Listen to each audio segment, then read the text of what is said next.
And second Jacqueline எப்படி அப்படின்னா மத்தவங்க கிட்ட பேசும்போது அவங்க பயங்கரமா வாய்ஸ் ரைஸ் பண்ணி அத்தாரிட்டேட்டிவா நான் இப்படி பண்ணேனா அப்படி பண்ணேனா அதை பண்ணேன், நீங்க கோவமா பேசலாம், நீங்க உங்க இமோஷன்ஸை காட்டலாம், நீங்க வார்த்தையை விடலாம், எல்லாத்தையும் எல்லாரும் பண்ணிடலாம். But at the same time ஆப்போசிட்ல உள்ளவங்க அதை வந்து லைட்டா இம்ப்ளிமெண்ட் பண்ண ட்ரை பண்ணிட்டா போதும், உடனே வந்து சிம்பத்தி கார்டு தூக்கி வச்சிடறாங்க. எனக்கு அப்பா இல்ல, அது இல்ல, இது இல்ல, ஒரு ஃப்ரெண்ட்ஷிப்பை பத்தி பேசுறது, ஒரு ரொம்ப சட்டிலா போய் அழுது ஒரு இதை கிரியேட் பண்றது, இல்லைன்னா நான் தான் எல்லாமே கரெக்டா பண்ணேன் அப்படிங்கிற மாதிரி. இந்த மாதிரியான ஜாக்லினோட பிஹேவியரால தான் கண்டினியூஸா எல்லா வீக்கும் ஜாக்லின் நாமினேட் ஆகிறதுக்கு முக்கியமான ரீசன். தேர்ட் வந்து தர்ஷிகா. தர்ஷிகாவா வேணா நான் வந்து 200% எஃபர்ட் போடுறேன், அதை போடுறேன், இதை போடுறேன் அப்படின்லாம் சொல்லிக்கலாம். இது எதுவுமே கிடையாது. அவங்களோட ஒன்லி மோட்டிவ் கரண்ட்லி பிபி ஹவுஸ்க்குள்ள என்ன அப்படின்னா her love track with Vijay Vishal.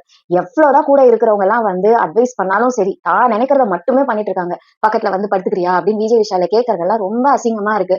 உட்காந்து பேங்கிள்ஸை வச்சுட்டு 2 பேரும் உட்காந்து படுத்துட்டு விளையாடுறது, இதெல்லாம் ரொம்ப ரொம்ப அசிங்கமாவும் கிரிஞ்சாவும் அருவருப்பாவும் இருக்கு. ஒரு கண்டஸ்டன்ட்டுக்கான எந்த ஒரு ஒரு முயற்சி, ஒரு பிஹேவியர், ஒரு இது எதுவுமே தர்ஷிகா கிட்ட இல்ல. நான் ஐ டோன்ட் ஃபீல் வந்து அவங்க அந்த வீட்டுக்குள்ள இருக்கிறதுக்கு எந்த தகுதியுமே இருக்கிற மாதிரி எனக்கு தெரியல.